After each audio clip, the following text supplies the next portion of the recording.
Okay.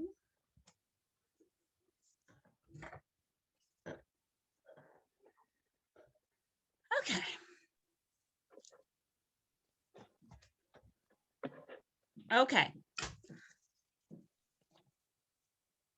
I'm getting myself set up, so you'll see me in 2 places. I cleaned out everything, Mhm. so we ready, and it's recording. So I guess it's recording in my computer. Yeah. Yeah. All right, 6:46. I guess people will start to come. Thank you, Preeti, Yeah. so much. No problem. And Yeah, and I'll start did you see my little live? I I did did. put the flyer up there, so everybody will know it'll probably be tomorrow. Yeah. I took the time off the flyer and everything. Mhm. So, Okay. Yeah, and what I'll do is once you are once you get started, I will make sure I hit record okay. and we'll be good to go. And then halfway through, you want me to go ahead and stop and then start again, or just put No. pause? No, just let it go. You just let it go. Okay. Okay. And And I'll then let, that way, if something happens, okay. it'll kind of catch it from both ends. Okay. Well, I'll let Mr. Martin know that, you know, you're gonna do the tech stuff. Okay. So we don't have any problems. Okay. Because it's, Jelani should be coming soon. But Okay. the other one it came out really clear. Yeah. Really did. It was nice and clear, and so it's a hour and 22 minutes. Mhm. So it's going to take a while. I believe it's going to take a while to download and all that kind of stuff. Yeah, and this one I won't look as crazy as I did earlier today. I had 2 conferences going at once. Oh, that's okay. Look at me. I'm wondering who's pounding on the door. I'm like, my gosh, what's going on? Why are they turning the electric off? Right? No, literally, like it was in my case, it was really funny because if you see, you'll see it in the video. There's a couple of times, like especially when I talk, you'll see I actually have a headphone right here. Oh yes, I saw. Other one Yeah. here, because you know why? I was on my Why? work call. Oh, okay. That's Okay. the one phone call I have every week. I literally, that entire phone call lasts an hour. And that phone call, my entire time I sit there on mute. Wow. Jelani's here, so I'm admitting Okay. him. Hey, I see him. Preeti's gonna be our tech person. So even if the Martians come, she's got it recording. The electric can go down. Trust me, Preeti has seen me insane. Brother Jelani, you have not seen me insane. I've seen you close to it, but not full. Close, Not but full not, fledged. not there. Not what is that? Years No, ago, crazy. right? I was gonna say the black Sharpie. Right. Oh yes. Oh, And that was me and Adrian too. that was you and it. That was her and my son. What did you do with the black Sharpie? Right? Black Sharpie, right? Oh my gosh. Everybody's Just like, about to lose it a minute ago. right. I was like, it's What? probably there. It's Huh? not, it's gone. I'm I like, know. It's probably there. I've gotten better. I didn't just fall out on the floor now. I went back and looked for it, you know. She damn near broke her other leg. Yes, I did. I jumped up and forgot it was broke. You know, so you can't stand on the broken leg, right? You know, like that wasn't gonna work. But everybody did really good on the first one. They really did. That was a good conversation. Mm-hmm. you know, like that. And I'm gonna get it. I'm gonna pretty show me so I can get it downloaded. Like I'm gonna put it on Facebook. That way there's no problem. And all Look like at you that. being tech savvy. Huh? Look at you being tech savvy. Hey, I'm an elder. That's right. God sat up there and said, we got to find this stuff for her. The angels got to go back. Greetings, warrior. This isn't as bad. It's worse than my granddad. Okay. My granddad's 95. He's got an iPhone that he knows how to use. Right, he's got email and he's got a laptop. All right. He knows how to use them all, right? Yeah. Oh, he checks email. He's got like, even so we have like a family tree kind of thing. We have like a website for our family tree. He keeps up with that. Wow. He even knows how to FaceTime. My kids, they laugh at me all the time. Like, Daddy, why you got a Facebook and can't even use, I mean, an iPhone and don't even know how to use half of this stuff. Like, okay, I'm not that old. That's what I got y'all for. Okay. Forward. Oh, that's back. I got two people. Okay. JAM. Here's his and Deetra. Links. Nobody else is here yet. What part of Maryland are you in? What part of Maryland are you in? I'm in Gaithersburg. So like I'm about 30 minutes to like maybe 45 minutes away from DC. Okay. My sister, she's over there. What is it, Andrews Air Force Base or something like that? Yeah, that's on the other side. So that's like in the opposite direction for me. That's again for me is 45 minutes. Yeah. It's an interesting place, man. Y'all got traffic out there. It's ridiculous. It's like LA traffic. Yeah. I thought Atlanta traffic was bad. I was like, oh my God. No, I think it's DC. I think it's LA. I think LA, Atlanta, DC. And then they're still trying to make it so that it's like, I think they're working on trying to expand the highways here again. So it's like, I don't know how many lanes they're going to stick in there, but they also want to put a toll lane in. So that'll be interesting. Wow. They're trying to put like an entire like center toll lane in so that it's like in the morning it goes one way and then in the evening, the toll lane changes and it goes the other way. How that's going to work out, I don't know. That's going to be real confusing. I was like, that's their theory to relieve traffic. And it's like, that may not work. So like I went up to Jersey a few years ago. I haven't been up there in decades. And I didn't realize you can't make a left turn in New Jersey. I was like, what? No, that's what you have.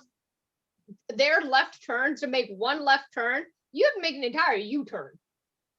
I mean, you got to go like miles and they got this big giant wall to make sure that you can't make a left turn. I was like, are you kidding me?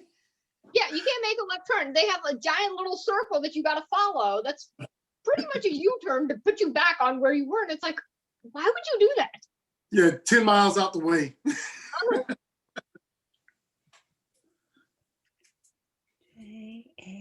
JAM. Okay, there's Deetra. So, okay. Oh, goodness. Y'all got a lot of snow out there? We kind of lucked out. We got a couple inches yesterday, but then it ended up melting, which was nice because we ended up with the first, like overnight, we got like, I think maybe about 4 inches of snow. And then yesterday afternoon, we got rain. So you guys get a lot of ice out there, don't you? We do. Like last week we did. It was literally a combination of, it started off as all snow, had a nice little ice layer, and then more snow on top. Samuel. I'm one of those military brats. I used to live off Hopewell, Virginia. And I worked out of Richmond for a while. And they just get some serious ice storms. I mean, just ice all over the place over there. Yeah, for us, so I'm in sort of like northern Maryland. So we end up with like mostly snow. Because we're like, I'm like an hour away from the Pennsylvania border. Yep. I used to live in Harrisburg, outside of Harrisburg, a place called New Cumberland. Mm-hmm. So I lived like 15 different places. Yeah. Lived in Euclid, Ohio, Cleveland, Ohio, Fort Dix, New Jersey, and like I said, New Cumberland. So I know what snow is like, especially in Pennsylvania. Get I it? was like, it's serious snow. There's Beatrice. Hey, how are you doing? Oh gosh. All right. His just won't go through. This is Jamal. And okay. I have sent this 3 times. His email? Yes. And it, does he accept text messages? huh? Yes. Copy the link and the meeting invite. Like if you copy the meeting invite info into the text message, he can go in that way. Okay, let me see. All right, I'm trying to find it. Now I can't find the daggone link. Breathe, Mama G. I know. Everything. Walking her through this. Okay, Zoom meeting. Zoom, all he needs is the link, right? So where it says join Zoom meeting. Yeah, I got that. And then give him the meeting ID and passcode. He needs a passcode too? Yeah, just make sure you give him all of that information just in case. If you put it in a text message, he can click on the link and he can at least also, if he can't get in from like, let's say the Zoom app or something, he can at least then use that link to get into the meeting. Got it. We're okay, but good. Okay. See, now you're teaching me so much. All right. All right. I'm used to this because I do this for dance class all the time. I can imagine. Because I have a couple Mama of G, you're on 2 links now. Okay. Now, how do I get out of one of these? Look at you in stereo. How do I get out of one of these? I guess you just close one of them out. Okay, I'm going to close this out. Did that work? Yeah, just log off. Or just say where did you log in from? Your phone? Yeah, I hit that. Just say leave. Mistake. On your phone, just say leave the meeting. I think I'm out. You're still there. You're still there. Okay. Yep. How do I leave? How do I leave? Come It says at the top at left. the top or somewhere on the phone screen, there should be a button to leave. It's like a red button. I got it. It didn't come up before. How's that? Does that help? There you go.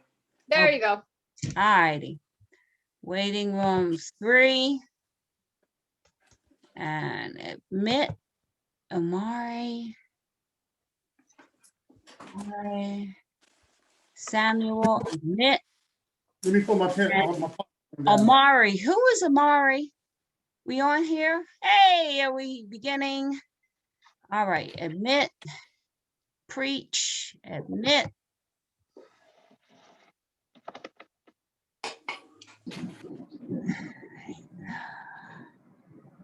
Okay, we're getting everybody here.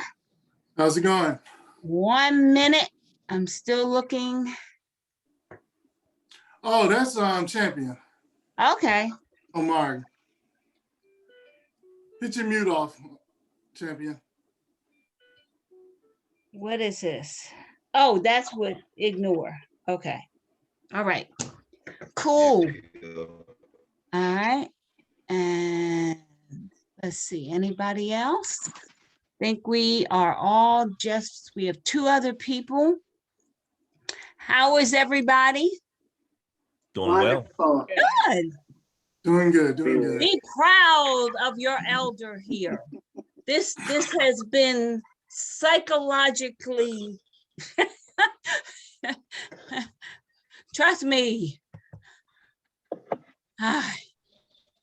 Champ, I think your image froze, man. Yeah. Okay. You made it. Good. All right. Is he still, what does he have to do to? I'm not sure. Okay. Champ, let me call him. All right. Everybody give our tech person Pretty a hand. She's been doing this with me Yay. all day, all the way from Maryland. Maryland. Yes. And the next person to be admitted is our guest. Here we go. Greetings, sir. How are you? Good.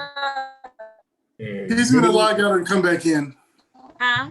He's gonna log out and come back in. Okay. Okay. I be heard? Yes, sir. And Mr. Martin, if you notice, Preeti is back because she is my tech person, just in case they want to shut my electric down again. She better be back. She's my tech person from Maryland, even though the other one came out okay. She better be back. I wouldn't have it any other way. Thank you. Thank you. Well, she is just awesome. All right. Let's see. I think we have one more person and then we're at 7:02. How is everyone? Wasn't it a beautiful day today? Yeah. That was gorgeous. Yes. You know, I started to take the laptop outside and Mr. Martin said, don't do that. Don't do that. Internet. I didn't put it that way. You didn't put it that way, right? He was very gentle and very kind, right? Now, you know. I just know how much this event meant to you. So thank you. Thank whatever you. we can do to make sure that it meets your vision. Yes, sir. Yes, sir. You know, Samuel, are you there? Why is it so dark? I am. Oh, huh? We can't see you at all, Samuel. But we can hear you. Network bandwidth is low. No, I'm in the car. I'm on my way. Well, listen, when you land, then log back in, okay? So we can hear you clearly. Also, Mama G, can you give me permission to record? Yes, ma'am. Okay. Now, how do I give you permission to do this, Preeti? There should be an option in there to do that. It would have to be an option. All right. I think you click on my name maybe to do it that way. Okay, let's see. Preeti, add more. Preeti, start video, ask to start video. Yes. Be allowed to record local files. Is that it? Yes. Got it. All right, we are ready. Yes.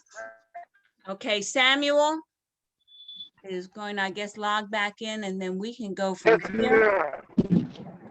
You're going to have to stop and log and get your bandwidth together, Warrior. Okay? Because you can't hear you at all. Hey, look. Huh? Okay. All right. And I thought Champion was there. He's not there now. Champion, you still on? Okay. We're going to take 30 seconds and make sure we get everybody kind of here. Joel, I missed everything. Okay. And I think Preeti, can you determine anything there? For Okay. what? Champion, are you okay? Can you hear us? Can you hear us? We can't hear you. Okay. Any suggestions, Preeti? Let me see. Maybe have him log out, log back in. Okay, we can try that one more time. Okay, Yeah, I haven't used a cell phone. okay. All right. Oh, I finally got to you. It took a little while. All right, okay. And we'll take it a couple more seconds. This is recording, so it's called editing. I was so proud of myself that I took myself out at the beginning and the end of the other one. So when I was excited about working this, yes. He's gonna log in on his phone. He's going, okay. All right, I'm watching. Okay, all right. What, did everybody have a good meal tonight? Of I some haven't kind? eaten yet. Oh, I'm sorry. I had popcorn. Oh, I don't like to eat before I do any kind of work, so I'm looking Okay. forward to when we get this done. Yes, sir. We appreciate. We'll I'm the be very same way selfless. when I compete. I don't eat to the. Yeah, I don't want to get that itis, you know? I know that's Yes, right. sir. What time is dinner, brother? We'll be over there. Okay. What We're time is it? logging It'll in, be like 15 champion. I'm minutes glad after this you ends. okay. Hey, we family now. We family, we in. Okay. All right. Champ, you gotta unmute. I'm mute. Yes. Okay. And we are there. All right, you hear me now? We Yes. can hear you now. This is, Wow. I'm so glad to have you here. This is good. This is good. Okay. All right, I'm going to move ahead a little bit. Our first panel this evening, this afternoon, was incredible. It was awesome. It will be downloaded, as will this one. It's on Facebook by tomorrow. Because it's over an hour, it takes a little bit longer to download. So please look for it tomorrow. I apologize for that. How we attempted today, which seemed to work, is first and foremost, I thank everybody for taking this evening. And then I would be so honored to have our guest Pathfinder here because these are the introductions. Please, as we go around after Pathfinder Martin speaks, and we will say your name, and please tell everybody who you are. We have a minute per person, and then we will get into the meat of the Zoom, which is your particular expertise that we've asked you to come on about. Okay, Pathfinder Martin, can you start us off, please? Sure. My name is Christopher Martin, more commonly known as Play from Kid and Play. I hail from Queens, New York, and right now I'm in the Florida area. I'm an artist in every way. If it wasn't for the grace of God, I'd probably be a starving artist. I love art. I love mediums of art, in particular right now, cinematography. But I grew up in Queens, New York. I was a hardhead. I got bounced out of 5 high schools, which wasn't funny to my mother and father at the time. Got involved in some street activity, paid the price for some of that in a very unorthodox way, which puts me in a position that when I speak before audiences, in particular students or ones we would want to be students, I might not be able to tell them what happens when you do the right thing, but I could sure enough give a testimony for what happens when you don't do the right thing.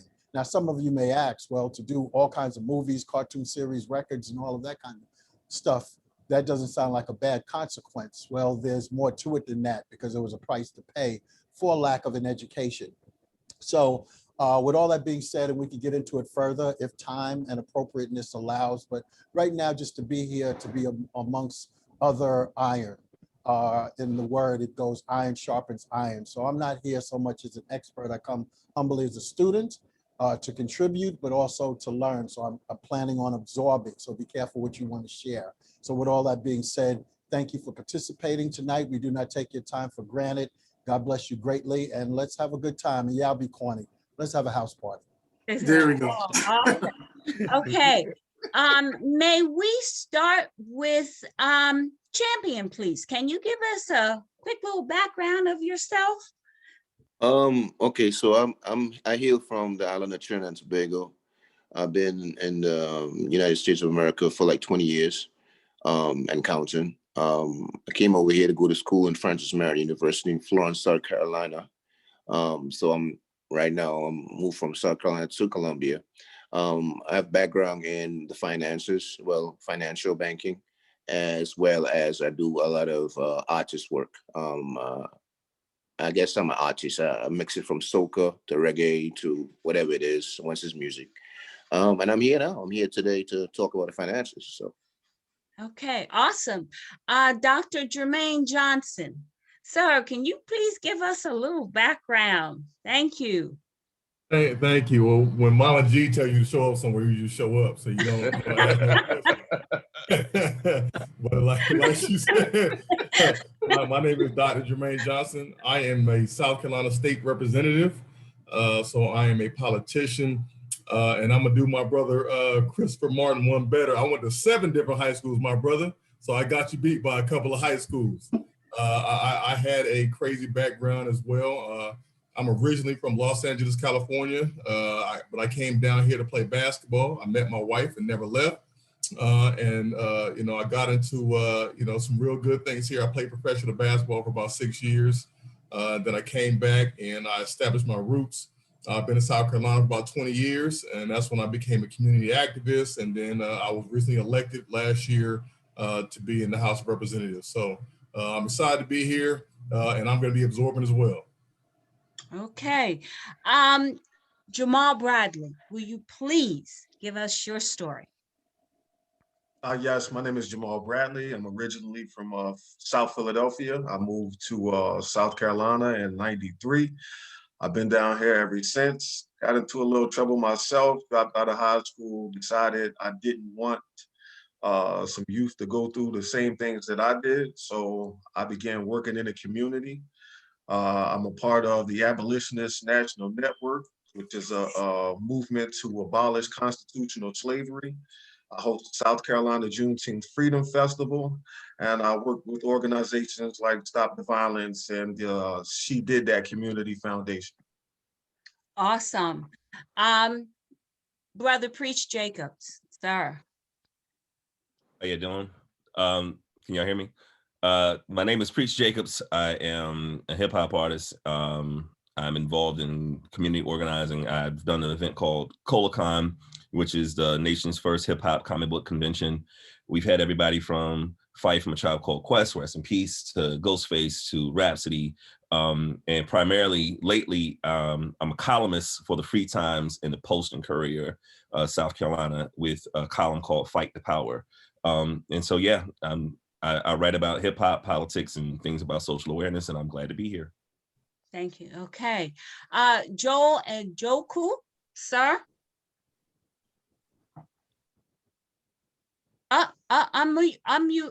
Unmute yourself. Let's see. There you go. Now can you hear me? There it is. Yes. Sorry. My name is Joel Njoku. I work with the City of Columbia Parks and Recreation. I work with Mama G. We do a lot of work with teens and preteens with the City of Columbia.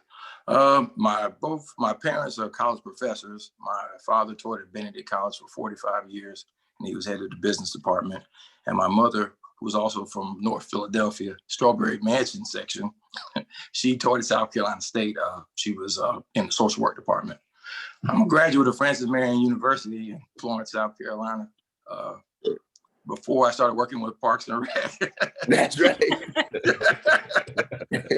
Before I started working with Parks and Rec, I was a part owner of a men's clothing store in Magnolia Mall called The Gents. We sold a lot of urban gear we were open for about 15 years. And so I got to see fashion from the beginning, from Cross Colors to Academic now, and Fat Farm and Nietzsche, Fubu. I mean, we could go on and on. But the working in the retail industry, it was fulfilling when I was younger. But after the business closed down, when I moved back to Columbia, I started volunteering with the city. And from that, it just turned into a job, which has been more fulfilling than any amount of money that I made being a part of a retail store. You know. Awesome. Dr. Deidre Hudson, please share. Hello. Hello. I'm honored to be here tonight. My name is Deidre Hudson, and I tell everyone I'm a mother, I'm a daughter, I'm a sister, and I just so happen to be a physician. So I've been practicing medicine for about 20 years here in the South Carolina area, having gone to the University of Cincinnati and relocating from Appalachia. So my background, my history is very, very unique, coming from a very multicultural background with the support of my community, both Black and white. And coming to the South Carolina area because I did not want to be restricted in my ability to practice medicine in any capacity. It's interesting that the South, with family medicine, you do have much more opportunities to do what you need to do for your patients than you did up north. I have a very unique background as well. I tell people I'm one of the most open-minded physicians probably you'll ever meet, just because of my history. A lot of different things I've done throughout my lifetime. I met Sister Gumon actually at least probably about 6 or 7 years ago at the State House in South Carolina. And so I've done speeches, et cetera, with some of the colleges here with domestic violence, as well as cancer. So I'm not only a physician, but I'm also a survivor of many different things. So I do have a very open mind. I plan to learn until I die. So with that proverb being, it's better to be learning than not dying. So I'm very honored to be here, and any questions, anything I can do to help anyone, I will do so. Okay. All right. This is awesome. And once again, I thank our technician for this evening is Preeti Carr from Maryland. And her presentation earlier today was excellent. Since this is recorded, we'll be able to listen to that over and over. Brother Jelani Bey, do you have anything you would like to say about yourself to this panel before we get into the meat of all of this? All right, just a little bit. My name is, I go by Jelani. I was born and raised through the military brat, lived 15 different places. Moved to South Carolina, and my mom and stepfather got me down here. I went to Northeast High School. I'm also an artist. I went to a private art school in Hilton Head, South Carolina. Moved to Atlanta, went to Atlanta College of Art. I'm a music producer, audio engineer. Got into law enforcement when I was in Atlanta, needed a job, had to take care of my kids.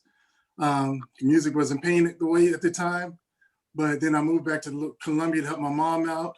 Then in 2006, me and my old partners, we started Quantum Beats Recording Studio.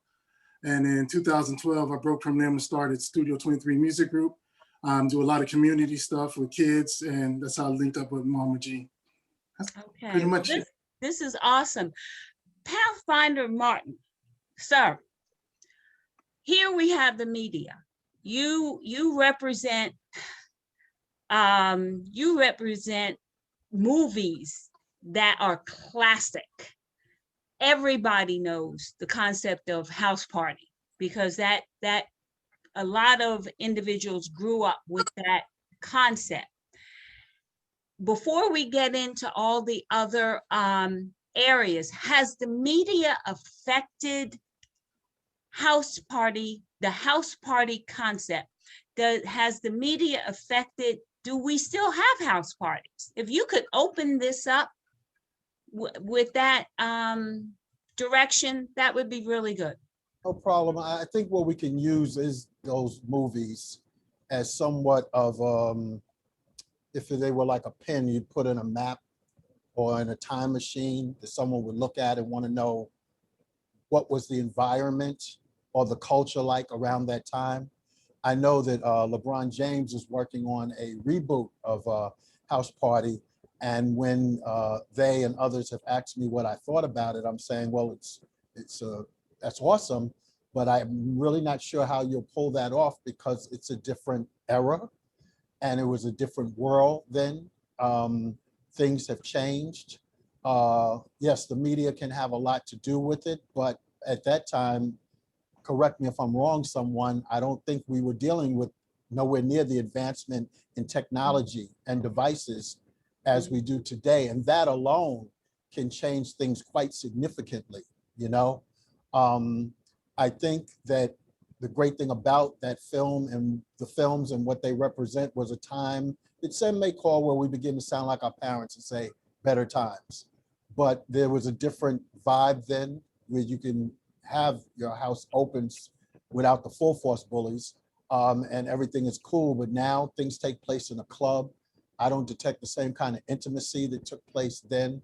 It's funny when I speak before students and young people, and I show them music videos from that era and even maybe that film, is something that's said where they say, wow, we thought, basically what they always respond with is, we thought we were having fun, but after looking at that, that was fun, you know, and that in their spirit and what was resonating, they can tell it's fun.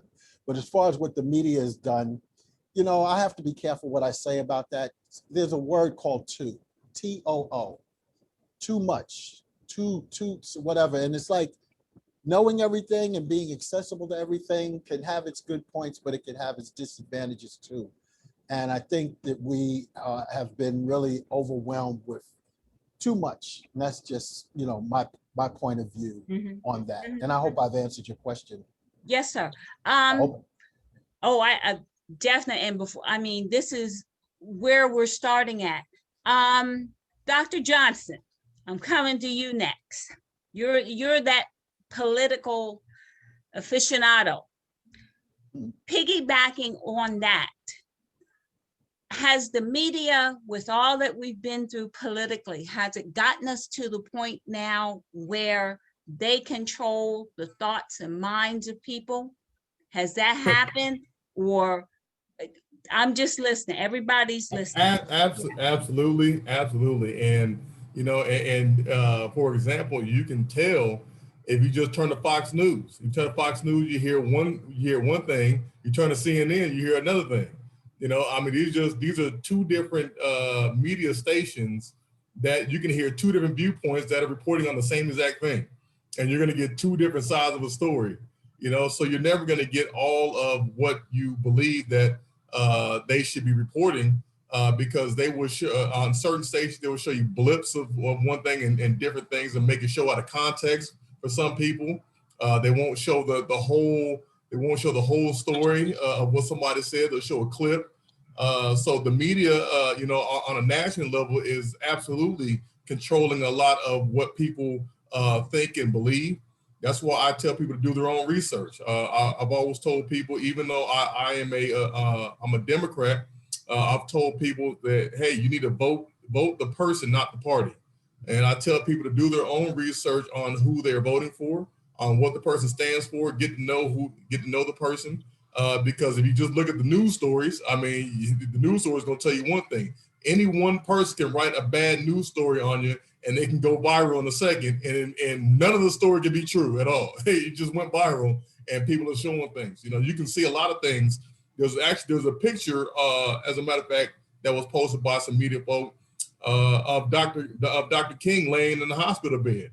And they say, oh, this is, he was killed by a pillow or whatever. He was smothered. But really, that picture was when he was stabbed at another event. You know, it was something completely different. But the media can put things somewhere, and we live in this age of social media where things go viral, in a second. And so, media, it's a dangerous thing. And that's why all of our politicians, they always try to stay on the right side of media, because if you get on the bad side of these media people, they can make you look real bad. Okay, now I'm going to ask the question. Have you experienced that at all? Yet? No, I have not. No. Okay, all right. I'm saying not yet, because, you don't know who you're going to rub the wrong way and when, or how you're going to rub them the wrong way. Okay. So I have not experienced it yet. Not yet. Okay. Dr. Hudson, I want, in regard to, now here we've talked about politics. in regard to medicine, here we are, the stuff that is coming out. Is the media affecting patients, say if they come to see you or people that you talk to? Does the media become the entity in the white coat and you're the doctor? So there are multiple categories, I would say, when it pertains to medicine. So it can be both a positive and a negative. The problem that I have is that with the media, people must be able to discern what is the truth, what is not the truth, and discern when you're being overly stimulated versus understimulated. From my perspective as well, when it comes to a patient interaction, yes, I am one of the physicians who will take the opportunity to at least listen, to at least have that patient ask their question.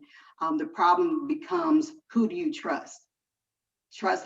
It becomes, do you trust a physician who is in front of you, who is taking care of you every day, who is your local physician, or do you trust someone who's giving you some advice from a million miles away? okay. So I think that it gets convoluted. If people are overstimulated through the media, it becomes very, very, very convoluted. So you have to get down to the basics with people and patients. Okay, so we have this situation at the community level. Joel, we work with teenagers. Mhm. What is their social media direction?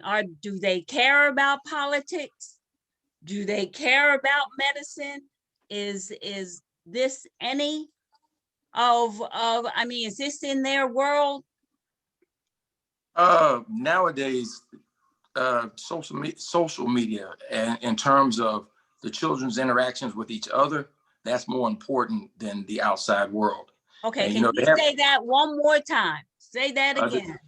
The children's interactions with each other are more Right. important than what goes on in the outside world. Mhm. And so there's a saying, sticks and stones will break my bones, but words will never hurt me. But in the era of social media, words do hurt. And we have children committing suicide over a Facebook post, over something somebody said about them on Instagram. They are so geared toward being liked and getting likes for whatever they post on their different platforms, that if they don't get the reaction, if they don't get that adoration, that feeling of self-worth, it can turn them into a mess. Okay. As a community leader, and you're right in the thick of a lot of things in regard to what some of us, and Brother Jamal will understand. Well, I guess everybody would. The concept, I don't like to use the word gangs, but street level entities or groups. Do they kind of lean towards social media, or do they have their own directives? Well, in terms of gangs and stuff, that social media can be used as a platform to get across their message, to recruit. You know, it's kind of funny, you know, I tease my daughter all the time, smartphone dumb kid, because you'll take this smartphone and you'll film whatever type of activity, whether it's criminal or you know, just something just out of the ordinary, and then you'll post it. And sometimes that can get you into trouble. I mean, they don't realize that later on in life, that might come up when it's time for them to get a job interview or something like that. So, you know, with all this technology comes with a lot of responsibility, and kids, young people, they don't have the life skills. They don't have the common sense. They have the technological sense, but they don't have the common sense. If they could combine both, you know, that's a very powerful platform. But the way society has it set up, they keep the two separate. So yeah, you know, there's a disconnect. Because if children, because like I said, if children ever realize the power that they had, young people, it would be a revolution. As a matter of fact, there's a movie coming out in a couple of weeks about Fred Hampton, and at the very young age that he was, he basically rocked the nation. And that's why he died before he was 21. Right. Yeah. Brother Jamal, that comment, that street level association, the power thing, over these many years, and did I say yay Philadelphia? Anyway, I didn't say that. What have you found to be the key between media and community organizations? All of them, no matter the different ages. Sir. The connection is the things the community organizations are fighting to combat some of the byproducts of negative images from media and social media and everything like that. In relation to gangs or street level entities, just in the last couple of weeks, due to posting money on social media along with, bags of weed, a young man lost his life. Somebody went to rob him. One of those street level entity members were found in the town that I moved to just Friday night in Ridgeway, South Carolina. A young man with the B carved in his head, tattooed in his head, was found shot. Another young man was shot in Fairfield County 5 times in the face. So things like the feelings of inadequacy that happen when you feel like you gotta catch up with everybody, you gotta get the bag, you gotta be the man, you gotta show everybody you the man.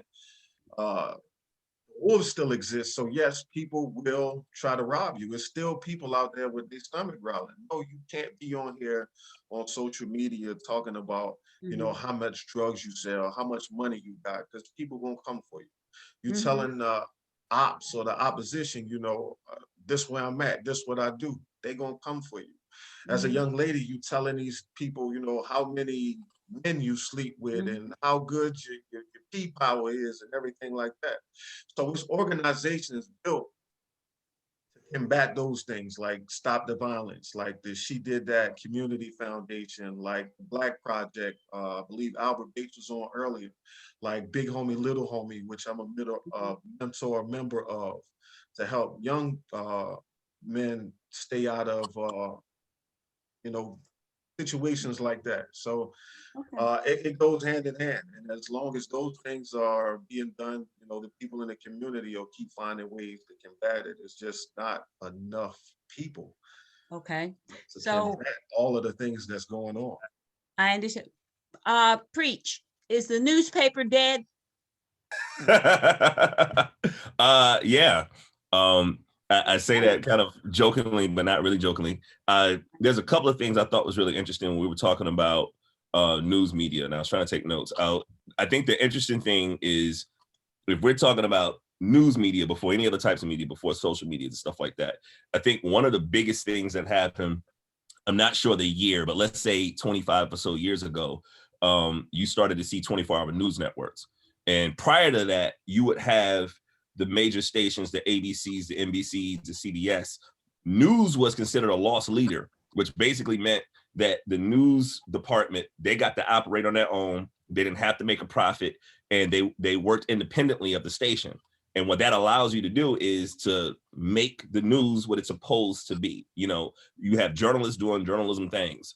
As soon as the idea of a 24-hour news network came up, then all of a sudden, advertising became more important. And all of a sudden, the news media has to turn over a profit. And that became an issue when we're looking at news media. So I think the bigger issue, whether you watch MSNBC or Fox News or whatever, leans to whatever degree, is that I think the biggest issue is that people can find an echo chamber, right? So it's not necessarily about the information, finding the right information. It's who's saying something that I think I agree with, and you're going to gravitate towards that.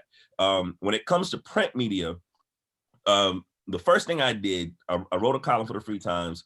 As soon as Trump was elected, I said, there's 3 things that I'm doing during the Trump presidency. One of the main things that I said I was going to do was I was going to subscribe to all the publications that I hold dear. So if you look at New York Times, that's like the top of the food chain to me, as far as like having a reputation of they hold the most weight as far as how they treat the content. If something's going to be in there, they validate it, all that good stuff. So between New York Times, Washington Post, The Atlantic, my goal was to say, that it's important for print media to exist. It's important for what we're seeing now after this past presidency. You have to have people that can talk about the things that are wrong, that can talk about the things that, hey man, if the government isn't operating the way it needs to, we need to call you guys out.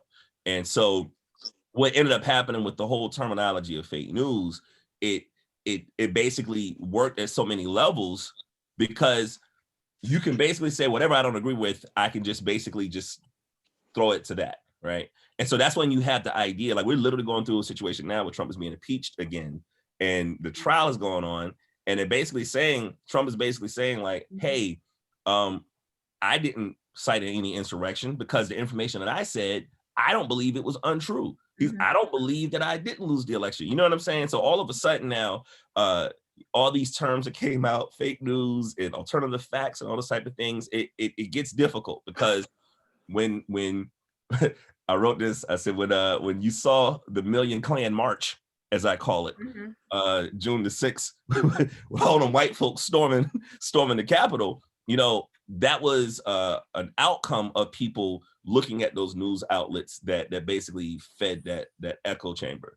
I think hopefully we've seen great work being done by journalists. We're seeing great work being done by columnists. We're seeing great work by, just like we said about the news stations back in the day, the press has to be separate from everything else. The press has to have the power to call out the government. The press has to have the power to reach out and talk about these things that are important. And so as a column I'm working on now, that's talking about specifically in South Carolina, the amount of young Black people that are getting involved in politics here. So, you know, Sam Johnson, who used to be an assistant to the mayor, he's 33 years old and he's running for mayor now. You know. Oh, okay. Yeah. So, so Pathfinder Martin, if we're looking at newsprint, to you, what is better? Printed news or the visual news?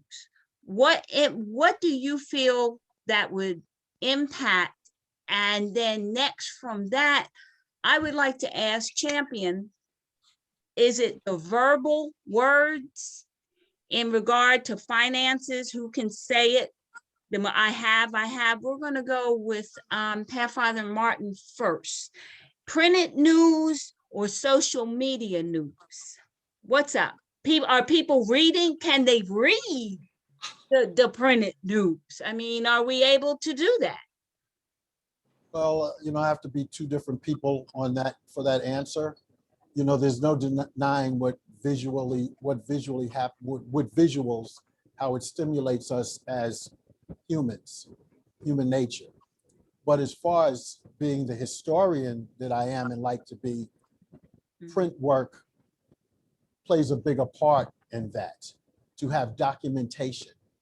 It's interesting, I believe Joel had brought up a word that's been stirring up in me, or a phrase that's been stirring up in me for almost a couple of months, and it's the word common sense.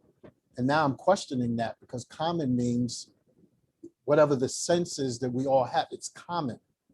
But now seeing what people are so easily willing to consume or embrace or believe, to me, common sense is maybe non-existent. It's not common. It's like now the kind of things that's been taking place, it makes you question what people's definition is between right and wrong. But the thing, going back to what the print, I believe print is better.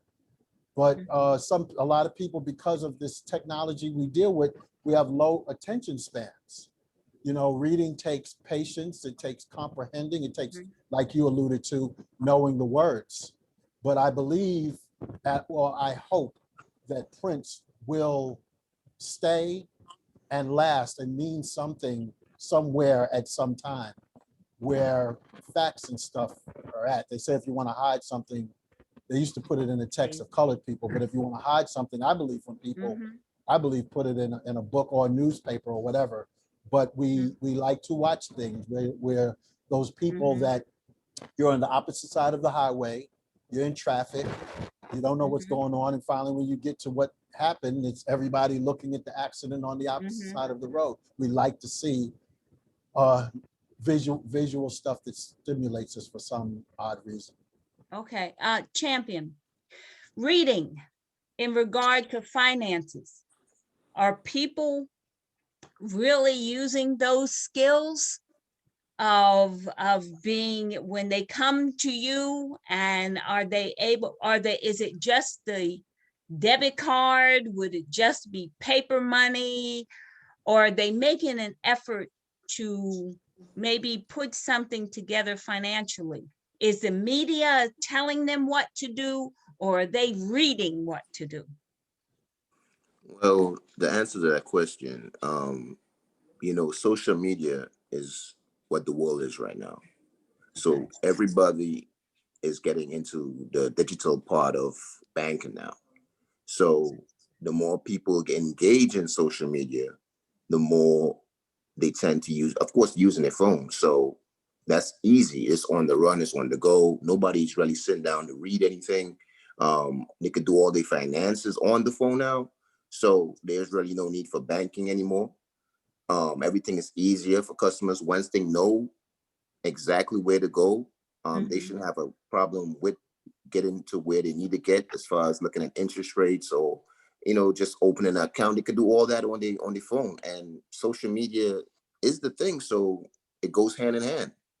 Do you think that social media is affecting people's concept? We talk about Bitcoins or all like this. Does everyone really know what's going on with that, with finances, or they're just going on with whatever they're Googling? So basically, yeah, they're going on whatever they're Googling, whatever somebody says to them, they might take a look at it.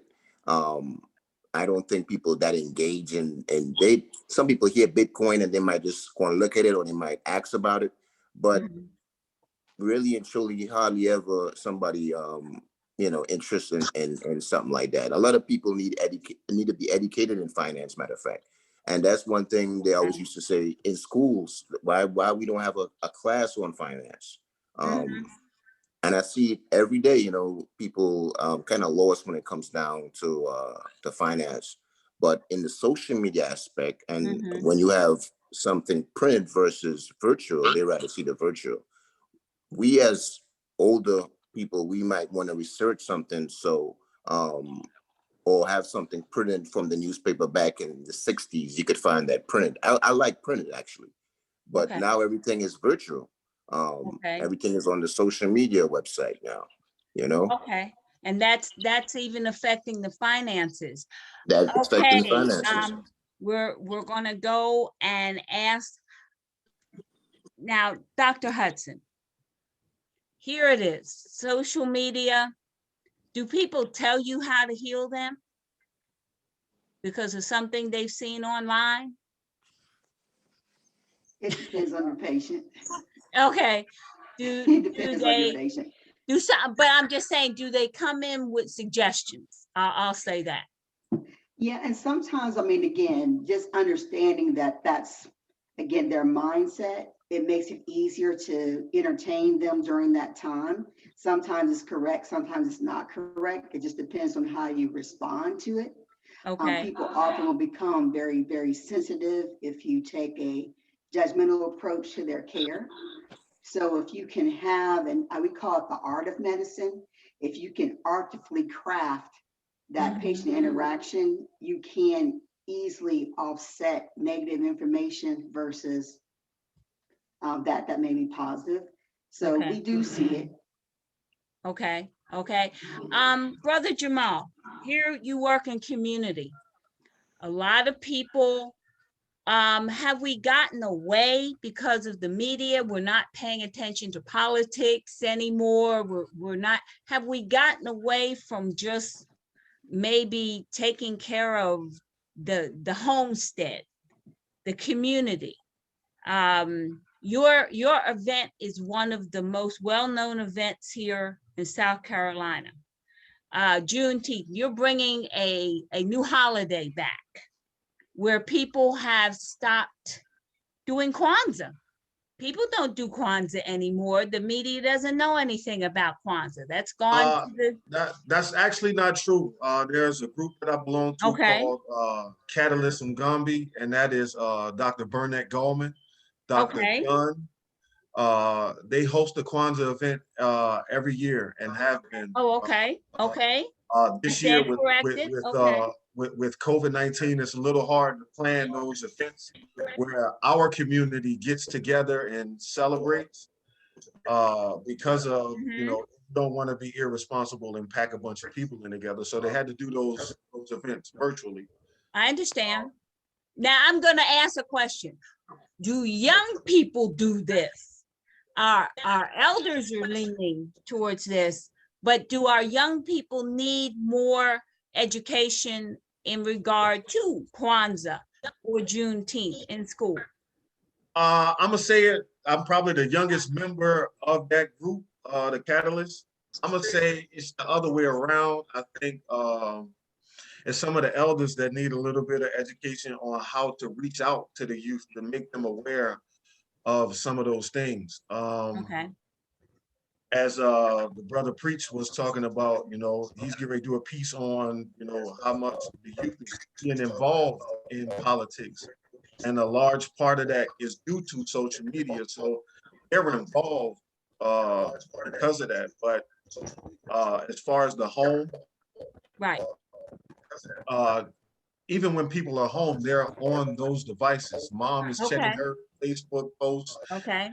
Dad is looking at his Instagram. The kids are making TikTok videos. So we have moments where we just cut the phone off and we're not doing any of that. And I think that. Okay, Dr. Johnson, politically, what is that going to do? The media and politics now that Trump is no longer with us. Where are we? They're going to continue to craft what they want to craft and push the narrative in the ways in which they want to push the narrative. The problem that we have, which is why, a lot of Black folk created their own media. Because of just to get the proper education, the proper information out there. As long as we are following the certain media companies, we're always going to get the same stuff. Majority of them are the same people. So what do you expect to get from these media companies if they're all coming from the same source? So expect our young people to really get anything of substance when they're going by the same stuff. Okay, now we're coming up on 8 o'clock. And one of the things I want to welcome Samuel Bennett here. If you are, if we can try this with the Samuel, if you can unmute yours, and then there's an echo coming from somewhere. If everybody can kind of mute their microphones, so we can see where this is coming from. Samuel, how are you? I'm doing well. How are you? I'm fine, thank you. Samuel has been very generous in regard to his training and being a good mentor, not just a mentee. He helps a lot of young people. Can we talk about the media and vocational sciences? Yeah. So honestly, I don't think the media do as bad a job as opening people to like the idea and the opportunities to vocational sciences. I'm sorry. But I do think that they still push major colleges a little bit more. I find vocational schools to be better, especially because like a lot of young people are unsure the direction they want to go in their life. And people tend to go with whatever people tell them is going to be better, or like whatever socially is popular at the time. Versus, okay, now why do they put colleges down? Samuel, why are they putting going to college in a cultural standpoint rather than a vocational standpoint? Honestly, colleges, people want the degree. Like, it's decoratory.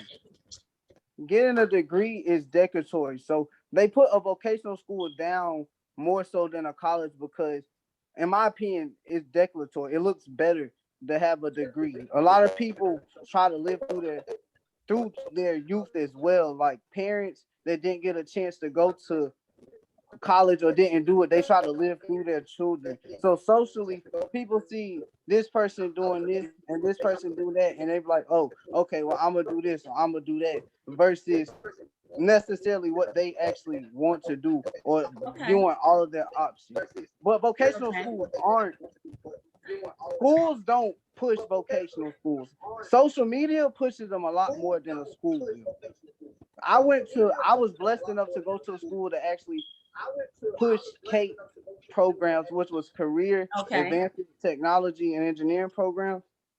So I was fortunate enough to go to a school that actually introduced me to vocational schools. Okay. But So schools themselves don't. Social media does a lot better job of giving you that avenue than a school will. okay. So I think the school system does a bad job of introducing us to them, to All those right. type of.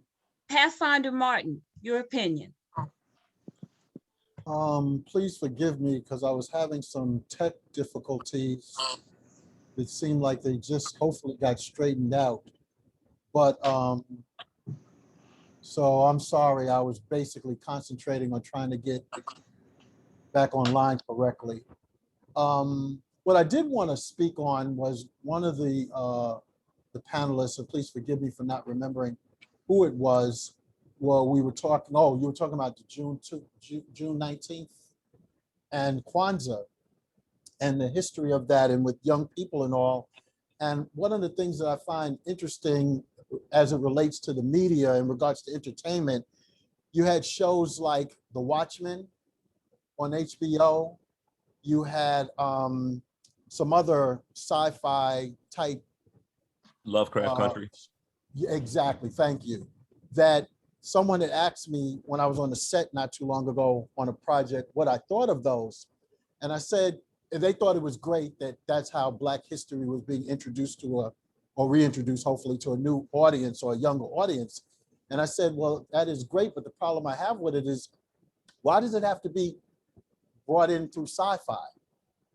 Why does it have to be brought through like, you know, like I said, sci-fi and special effects where that might be a Trojan horse for it to enter in for young people to know about things, but how real will they accept it if it's coming through on a sci-fi thing with spaceships and all kinds of things like that going on? So that's one of the things I wanted to speak on when the gentleman was speaking about and answering your question about Black history, I guess we're talking about, and I guess to want to know your thoughts, Mama G, and the gentleman in regards to what their thoughts were about that. Black history being ushered in through sci-fi and special effects and science fiction and all of that, through those particular programs that are. Okay, excuse me. Mama G. Okay, someone saying Mama G. Joe, I just want to add on to what Brother Martin said. You know, one of the things about this pandemic that people aren't talking about is the fact that it affects older people and it affects the younger people. It affects older people because it's killing our older generation. There's a disconnect between our older generation and young people. A lot of times young people are so caught up in social media that they don't take the time to talk to their grandparents, their older aunties, their older uncles and stuff. And so when these older people pass, that recipe that grandma had on how to make a certain pie or something, that goes away with her. You know, how your uncle used to do a certain thing, you know, that goes away with him. Now, with the power of technology, that stuff could be recorded. But like I said, our kids use the media, use that technology for themselves and not to expand themselves. So, you know, the pandemic, I mean, like I said, it's a horrible, devastating thing. But I don't think a lot of people understand how much it's destroying our culture as people. Brother Jelani. Yes. Okay, you've been very quiet. I know I've worked you all day long. I've called you screaming and no, it wasn't that bad. You're a musician. Mm-hmm. The media and music, and of course, champion with the words that he does. and with the sci-fi.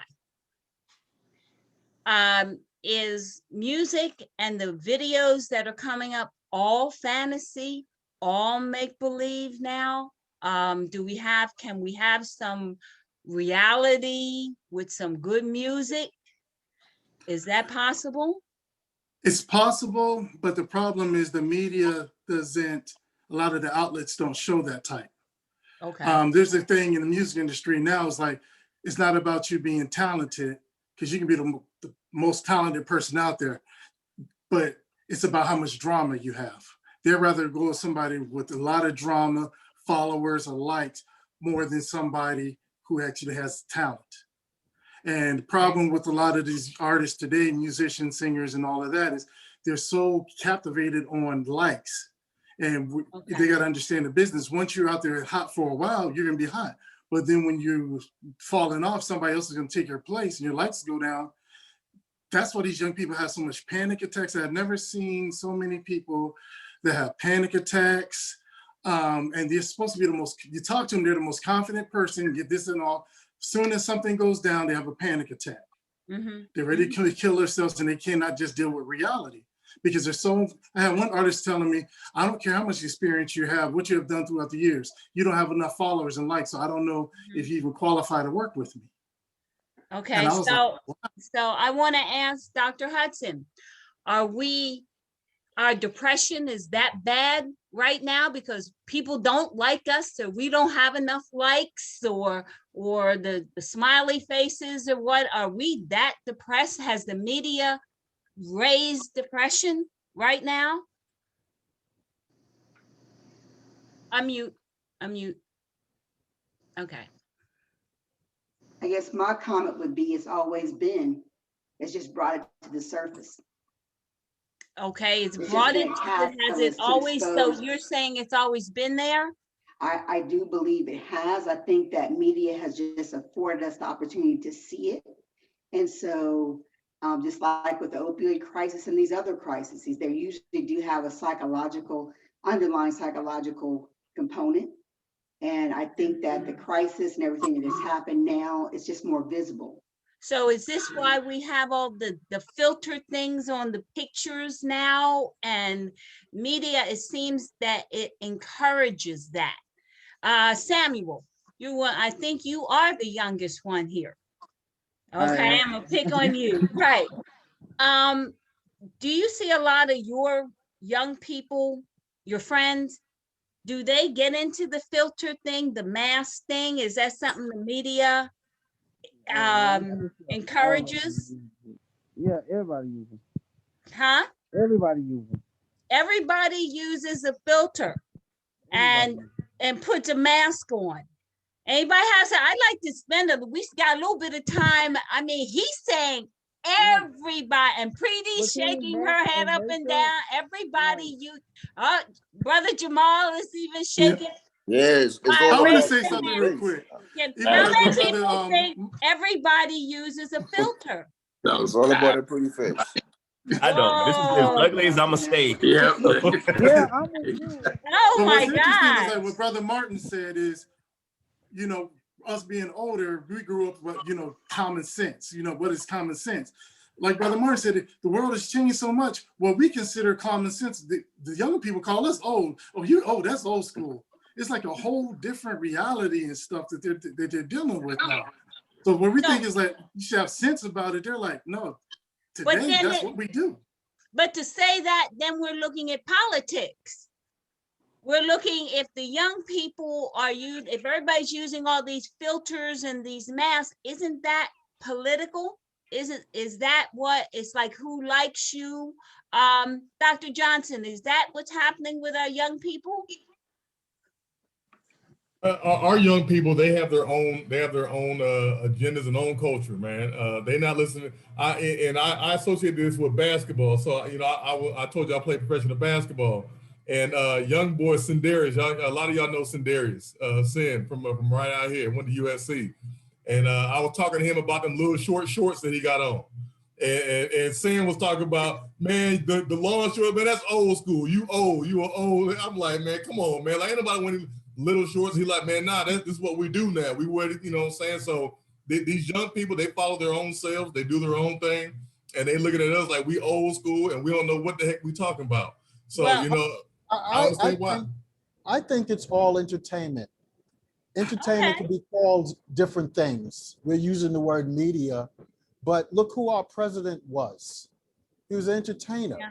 Yeah. You know what I'm saying? Yeah, that's true. With the filters and all, it's all about entertainment. It's all about one's 15 minutes of fame, how much attention I can get. America, I'll say the world, but America is addicted to entertainment. You know, that's what it's all about. So like politics really that I've learned in my studies is basically another person's opinion on a certain matter, their politics. And when you have a certain opinion, aka politics, you're hopeful that it's a large group of people that will agree with your politics or your opinion. I think what happened with Fox and news, because I like what my friend brought up in regards to Ted Turner, I studied him quite a bit, to do what he did, bringing in CNN when he did, he saw a void and he filled it. But the situation we're talking about now is that when you're dealing with news and stuff, it's not, I'm old enough to remember NBC, CBS, and ABC, Walter Cronkite, all of them. But now you're dealing with opinion personalities. Their personalities, even they tell you past the, 8 o'clock, 7 o'clock hour on Fox, those aren't journalists. Those are people who are giving their opinions, their politics, or they're following someone's politics. So it's all unfortunate in some, if not most cases, it's all entertainment. It really is. And we're feeding off of that. And it's becoming a mess. And I like what the young man said earlier about what the pandemic has done.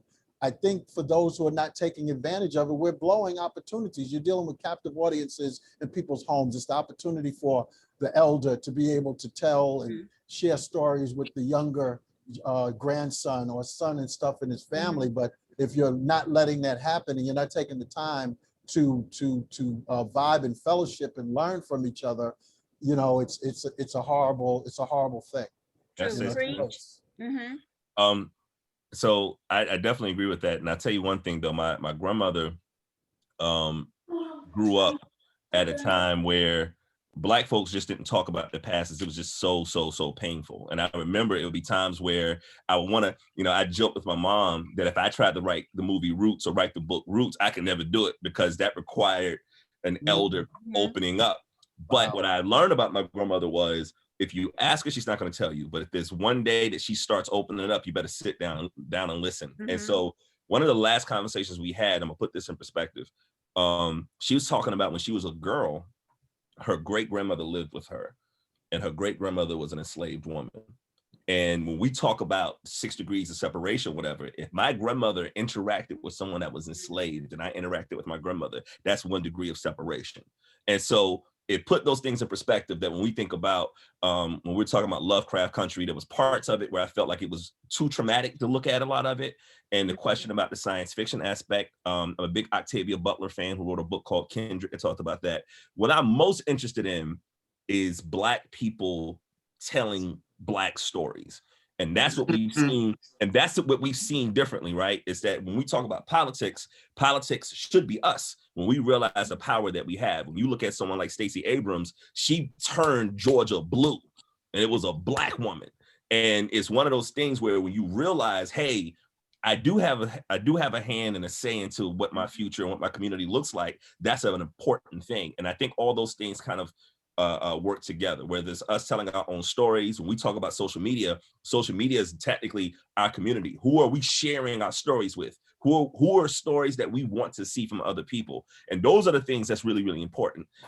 It's not about just getting the likes, but why do we need these likes? You know, and the pandemic opens up a lot of those questions. Man, I ain't have a haircut in a year, dog. So when it comes to I got my hair cut just for this event. Right. But those things, you know, the psychological effects of it, you know, on a regular basis, being a Black man in the South can already be stressful. Now you don't realize how vain you are until you can't get a haircut, right? Right. Oh, okay. So those things all play together. Jamal, sir. So I wanted to go back to the Lovecraft and the sci-fi thing. I think what we should be more frustrated with is why aren't our children learning history in school? So there's, and it's full circle with everything as far as politics, as far as feeling inadequate and everything like that. Because when you start teaching our children, you know, the great things and not just starting with slavery. I know they like to kick that off during Black History Month and everything like that. But when you start teaching our children about the great things that our people have done on the four corners of the globe, it'll start changing their perspective, and you won't have them so much on social media trying to find, you know, a like, because they can find through education that they are adequate, that they are enough. So, and it just goes all the way around. And South Carolina used to have a book called African Americans in the Palmetto State. And it used to be a curriculum, but they pulled it and just in favor of the national thing. And if you speak with, you know, Dr. Bobby Donaldson at USC, he can tell you all about that. So they just pulled that book just to go with Black History Month, which is a short period of time. But it not only teaches our children the greatness that, you know, they're capable of, it teaches other cultures the great things that we did, and they have a different respect for it. I was on a Zoom with a group of very high level martial artists, martial scientists, martial artists. Some were Japanese, some were Chinese, but mostly everybody on the Zoom did Asian martial arts, whether they were Black or white, it didn't matter. Everybody did Asian martial arts except myself, who did the African martial sciences. Thus, my question was, if a person, I'll just say who is Black, follows the Japanese system, this is my question, can they ever really reach the top? Because they're Black. Can they ever really reach the pinnacle in the Japanese system? Do you have to be the culture in order to reach the pinnacle? Who would like to take that one? Can take that one first. I would say, because I'm a martial artist myself, you have to walk in other people's footsteps. Because if you're saying that you're going to be, you know, you're following the Japanese martial arts, they're only going to teach you so much. But if that's not your heritage and your culture, there's only so much you can know. Like you have a white person, another person of color who was raised in a Black community. Yes, they eat with us, like our music and everything, and they can read our books and our history better than we do. But unless they lived it, and unless they had experience and their ancestors experienced it, there's only so much you can say and what you can do. So I don't think that you can ever reach the top of that unless you lived in that culture. Champion, what do you say since you were raised in Trinidad and Tobago? You know, I agree with you. But the thing about it is, to me, it boils down to the skill level of this Black person. To me, if your skill level is at the top of the level and you competing with high class martial arts, Asian, you know, martial artists, I think you have an opportunity. I think you have the opportunity. Not to say they don't know the culture. I just think if you know, when they see what you actually do, you know, your skill level, I think your skill level might make that exception on the culture part. I see what you're saying, but for me, it's like more on the spiritual, because a lot of the movements I've been, especially in martial arts, Mama G know, a lot of them are spiritual movements, but it's been so publicized. It's just like certain moves, you know, just, they took the spirituality of it. But if I guess if a person studied the culture and the spiritual aspect of it, possibly, but there's always those aspects that you have to have that feeling to be a part of something. That's just my opinion. I'm still asked, Africans had karate? I said, Africans don't do karate. They do African martial science. They do their culture combat. Chinese people do soul food? Right. There's a Chinese spot up the street, man. They make some banging wings. Right. I went into a New Orleans spot. There's supposed to be Cajun food. I don't even know what the expression on my face was to see nothing but Asian people doing, jumble, all that stuff, Creole stuff. And I'm like, wow. But I think it is possible. I think that you can ascend to be number one. I just think the journey there will not be as easy as the person who is of that culture. But I think it can be achieved. They just have to work twice as hard to be convincing, to be authentic, and like the gentleman said, to be good at it. There's no denying good. You just can't deny when you have skills. But in regards to be accepted in every area, like Jelani said, spiritually, after a time that will prevail if you are sincere and authentic about it. Mama G, I have a question. Isn't that what because I'm not too well versed in it, wasn't that the pushback that someone like Bruce Lee received from China? For bringing their culture here. But see, the issue was, the reason that there was Bruce Lee is because we just finished World War II. Mm-hmm. There was not going to be a star who was Japanese. Mm-hmm. We were not going to have a star who was Korean, because we just got finished doing a war with Koreans. We weren't going to have anybody from Vietnam because we just had somebody, the war in Vietnam. Therefore, the only people who were left for the movies were the Chinese. And the Chinese built a lot of the railroads, so they were acceptable. There wasn't a problem. But Bruce Lee used a Japanese weapon. He didn't use a Chinese weapon. Nunchucks are Japanese. But again, the media stepped in because they didn't want these other people, because they were our adversaries. And the media can change anything in relation to, what is that? Imhotep was not the mummy. I'm sorry, I'm talking like Imhotep was not the mummy.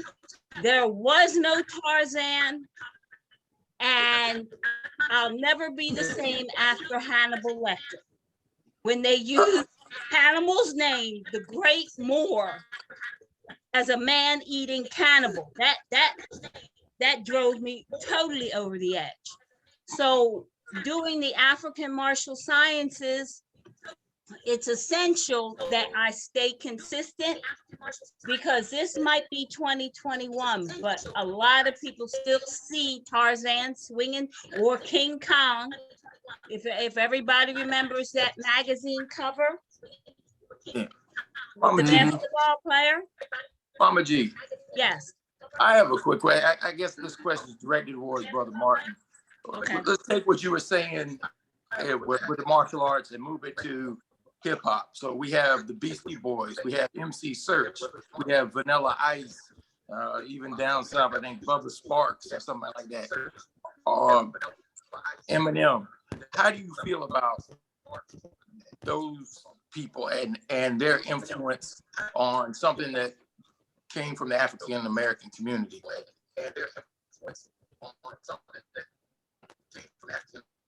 Okay, Pathfinder Martin. Question before I answer that: is everybody's connection? My connection's been slow. Everybody's connection moving smoothly? I think it's moving. Mine is moving pretty good. Mine is very glitchy. I'm Pathfinder Martin, do you want to come on and use that as your the movement and the speech?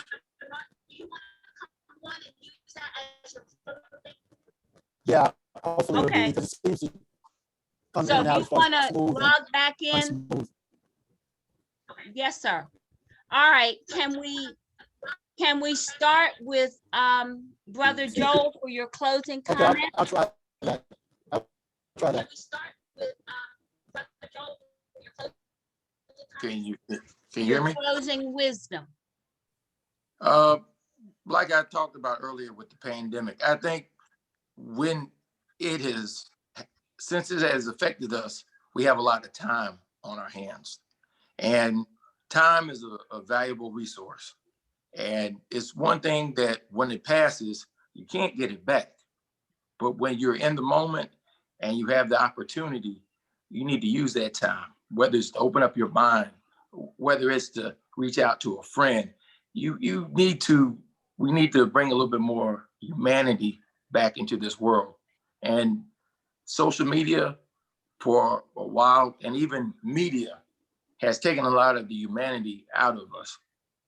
We've become so self-centered. It's about this person saying this or this person saying that. It's a conspiracy about this, it's a conspiracy about that.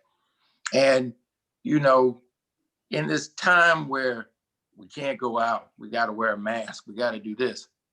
When we're around our family, when we're around our friends, let's take that mask off. Let's open up. Let's use that time that we have so that we can get to know each other, so that we can get to love each other again. Okay. Champion, your closing wisdom? Well, I believe from this whole talk we having right now, discussion, I think education at the end of it all is the key, and our generation to come is the key. The reason why I say this is because if, as Joe was talking, if the older generation dies out and the younger generation is already on social media, what happens to the generation after that? They lost. They'll be in a lost world. They won't have no character, and everything will be tied to social media. So I just encourage everyone, you know, for us to encourage the younger kids to step away from social media a little bit and get a better structure, so we won't lose the generation, especially for our Black sisters and brothers. Amen.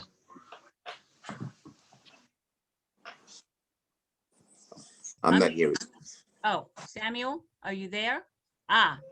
Samuel. Yeah. Your closing wisdom as the youngest person.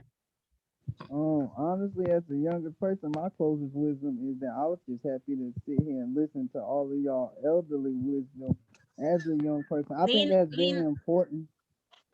I think that's like a very important thing for us. But like, as I heard a lot of y'all say, I actually lean towards listening to stories of older people, because I come to understand that some stuff we feel like is ancient and like you only can learn in a book, that if you actually just sit down and talk to an elder person, you get a chance to actually learn the history firsthand, and not just stuff that was taught in a book, but stuff that happened, like, you know what I'm saying, to people close to you, which makes it ultimately part of like your lineage, part of who you are. So I think that's one of the important things that we as young people need to do. I personally do it. I have a couple older mentors that I listen to. I talk to them about things I have going on in life, get their advice to kind of go along with the things that I'm thinking. And I don't know, they never push a decision on me, but they definitely help to lead, you know what I'm saying, guide me in the right direction. So I think that's one of the important things, to actually back off social media and just get the face to face. I'm not a social media person. I hate it, honestly. I prefer face to face. I like real contact, real conversation. So I think that's an important thing to get back to. Awesome. Dr. Johnson, we're Yeah, listening thank to you. your closing wisdom. Yes, ma'am. Thank you. My thing is making sure that we get the younger generation to understand civic engagement and how the process works. Stop going to young people and telling them that they need to vote in the presidential election. They need to vote for a president, vote for this president, vote for that president, but get them to understand exactly how the entire process works. When they have a complaint or they want to see something change, tell them that if they really want to get the hood together and get 1,000 of their friends together, they could put somebody in a position of power to change something, because every election outside of the presidential election is based on sheer numbers. So if I got 501 people to vote for me and you got 499, I win. So, we have to make sure that these young people understand that if they want something to change, they literally have the power to change it. Get a couple of these high schools together, and you get the prom king, and you say, hey, prom king, I want you to represent what we got going on in our neighborhood. They can literally put that person in a position of power. So getting them to understand civic engagement. All right, thank you.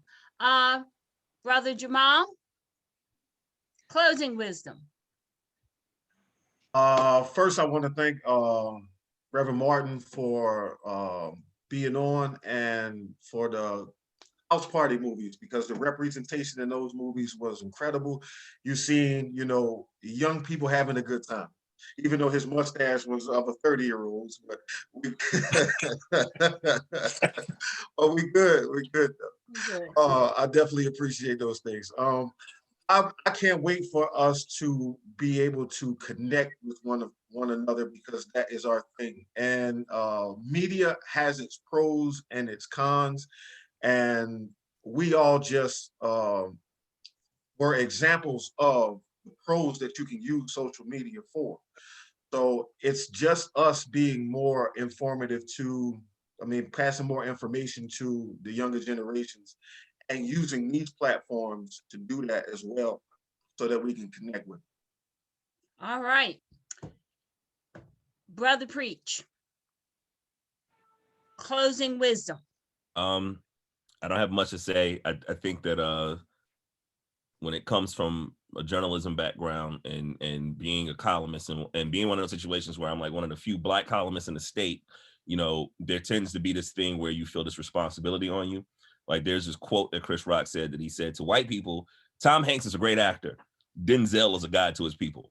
And that perspective is basically the responsibility that we feel when we're in these situations, right? That I don't think falls on other people the way it does in the Black community, the Black and brown community. So I would say, if there's press that you appreciate, especially we're talking about paper press, if there's a publication that you like, support it. If you can spare money for the paywall, pay for the paywall, because at the end of the day, it's about getting people that look like you to talk about those things. We talk about, you know, those news stations always covering stuff, and they getting the least intelligent Black person to put on camera, weaponizing us against us. If you got more people that work there, that type of bleep ain't happening. And those are the things that we have to know, that the power that we have is exceptional. And and I would say, from a writer, support writers, and you know, you have that power too. Do the letter to the editor. If there's something that you don't like, something going on in the community, use us, use these publications, send those letters in, and we'll print them. Dr. Hudson,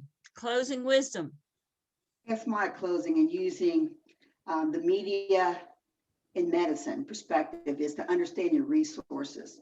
Number one is make sure that you understand your resources and what you're utilizing to apply for your best health. And when I say health, that means well-being, whether it's spiritual, mental, physical, financial, or social. And I think that we all have to understand that balance as we try to spread that wisdom to our younger generations. Awesome. Brother Jelani? I'll just say this. We should use the media to obtain knowledge, but to obtain wisdom, we have to sit down and talk to our elders, the people who actually experienced it. Because I remember growing up through the military, and when my dad retired before he passed, and all his other friends who actually passed, all of them did Vietnam for cancer, and just listen to the stories, the real stories of what happened to Vietnam, especially for our soldiers, the things that they went through. It was mind blowing. And then just talking to a lot of older generations growing up when I was in Atlanta, during the civil rights, you know, people who was actually in the civil rights. I had blessings to talk to a lot of the leaders through the organization I was with, and just sitting there behind closed doors and listening to their stories, not what the media put out. It's like, wow, that's not what we were taught. So look at the media for knowledge, but we have to talk to the elders in our community for the wisdom, because they are the ones that experienced it. Thank you. Pathfinder Martin, can you please close this out for us? I made it. Yes, you did. You know what, there's a couple of things I wanted to say, and please forgive me because of this technology. I always say technology isn't going to be perfect until who invented it is perfect, and y'all can fill in the rest. But anyway, going back to media, I think there's hope where it seems like it's hopeless, and we seem outnumbered, and like this avalanche of just what I spoke on earlier, too much. But I feel led to remember or bring to remembrance an incident that happened with rapper Lil Wayne. He had in one of his rhymes a couple of years ago where they felt he was being disrespectful to the memory of Emmett Till. I don't know if y'all remember that. It was a big controversy. And at first, my knee-jerk reaction to it is, wow, that's foul, that's unfortunate. But then the Lord brought to me this other way of looking at it. If it wasn't for him bringing it up, ain't no telling how many young people, generations that he influences would have never probably known about it, Emmett Till. So with all that controversy, and even if there was no controversy, young people hang on their popular rappers' words. And when you came out with people like Nas and Kendrick Lamar, and even people before them, and speaking words, it was driving young people to the dictionary. I want to know what that word means. So when he said Emmett Till and all that controversy happened, it made a lot of young people go, who's Emmett Till? They might have thought he was another rapper.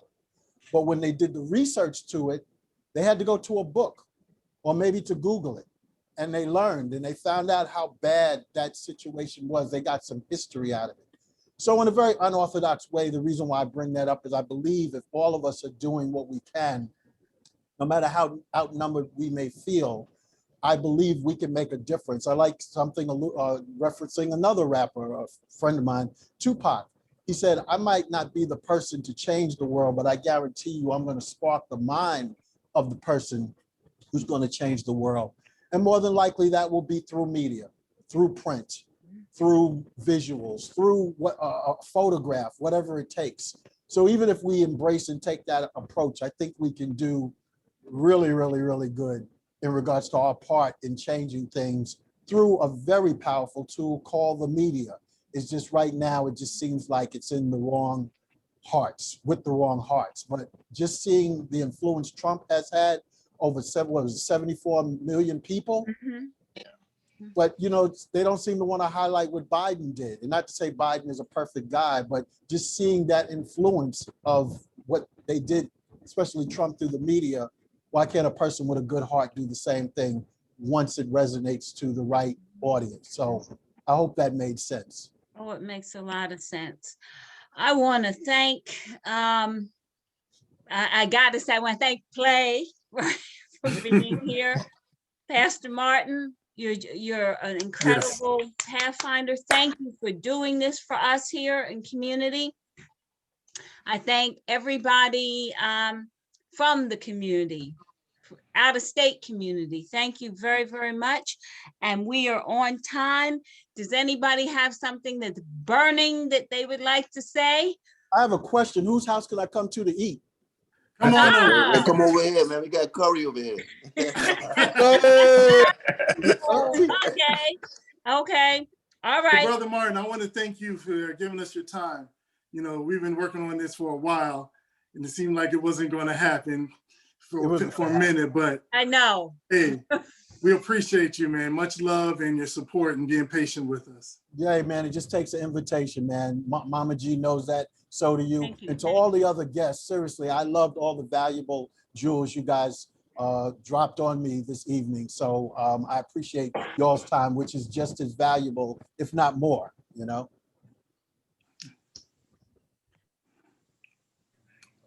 Mama G, you're on mute. Bless you. Don't hold it in. It may hurt. Don't hold it in. Let it fly. Don't hurt your leg now. Yeah. Get off mute. You're on mute. Mama G, you gotta unmute. You're on mute. She cussing us all out. You're on mute. Bobby. Mute.